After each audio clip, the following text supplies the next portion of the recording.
He loved her, not me. In the small town of Willowbrook, where the seasons painted the landscape in shades of vibrant colors, there lived two childhood friends, Clara and Evelyn. They were as close as sisters, bound by years of shared laughter, secrets, and dreams. Though they were inseparable, their personalities were as different as night and day. Clara was a quiet, thoughtful girl who loved reading and nature. Her heart was tender, and she often found solace in the simplicity of life. Evelyn, on the other hand, was vivacious and charismatic, the kind of person who lit up a room with her energy and charm. Their friendship seemed unshakable until the arrival of Lucas, a newcomer to the town. Lucas was a kind and handsome young man with a passion for art. He moved to Willowbrook to escape the chaos of the city, hoping to find inspiration in the tranquility of the countryside. It was during one of their shared community events that Clara and Evelyn met Lucas. Clara noticed his love for sketching the details of the world around him, and her heart was drawn to his quiet demeanor. Evelyn, however, saw in Lucas a challenge, a chance to capture the attention of someone different from the countless admirers who already followed her. As weeks turned into months, the trio grew close.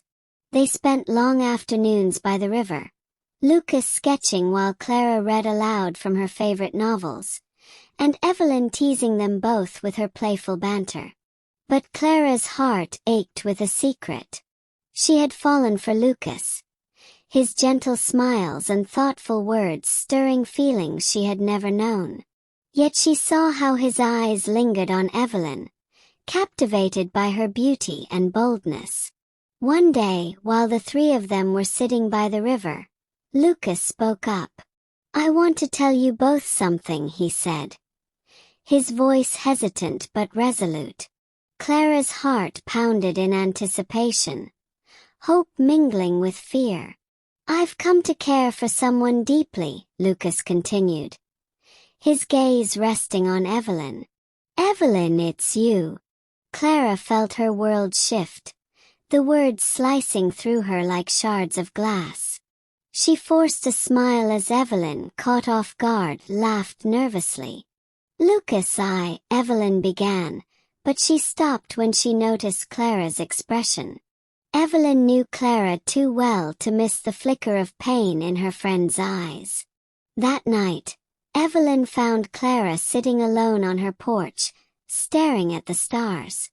"I'm sorry," Evelyn said softly, sitting beside her. "It's not your fault," Clara replied, her voice steady but her eyes glistening. "He loves you. How could anyone not?" Evelyn was silent for a moment. "But I don't feel the same way about him, Clara. I care about Lucas as a friend, but my heart belongs elsewhere." Clara looked at her friend, confused. "Then why didn't you tell him?" Evelyn sighed. "I didn't want to hurt him. I was scared of hurting you." Clara felt a pang of guilt. She realized how unfair it was to expect Evelyn to control someone else's feelings. Days turned into weeks, and Clara withdrew from Lucas and Evelyn, choosing solitude over facing her heartbreak. She spent her time in the woods, sketching and journaling, trying to find peace. One day, Lucas found her sitting under a large oak tree, her sketchbook open on her lap. "Clara," he said softly, sitting beside her. "I've missed you." Clara forced a smile. "I've been busy." "I owe you an apology," Lucas said. "I was so caught up in my feelings for Evelyn that I didn't notice how it affected you. It was selfish of me." Clara shook her head. "You don't owe me anything, Lucas. You can't help who you love. But I can help how I treat my friends," he replied. "You mean a lot to me, Clara. I hope we can still be friends." Clara nodded, though her heart felt heavy. "Friends," she whispered. Time passed, and slowly, Clara began to heal. She focused on her passions, finding joy in painting and nature. Lucas, realizing Evelyn didn't share his feelings, also began to see Clara in a different light, not as a consolation but as someone with her own quiet strength and beauty. One afternoon, as Clara stood by the river, painting the golden hues of the sunset, Lucas approached her. "Clara," he began, his voice earnest. "I've come to understand something. I was blinded by Evelyn's charm, but in doing so, I overlooked the person who truly understands me." Clara turned to him, her heart both hopeful and wary. "You," he said, his eyes meeting hers. "You've always been there, patient and kind. I see that now." But Clara shook her head, a sad smile on her face. "Lucas, you loved her, not me.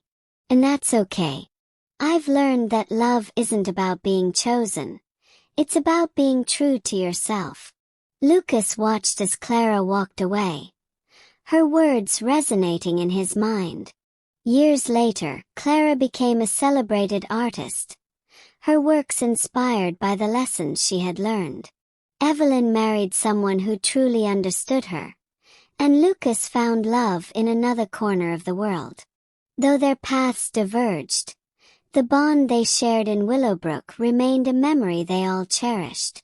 Love cannot be forced or controlled. It flows where it will. True love begins with understanding and accepting oneself. Sometimes letting go is the greatest act of love you can offer, for yourself and others.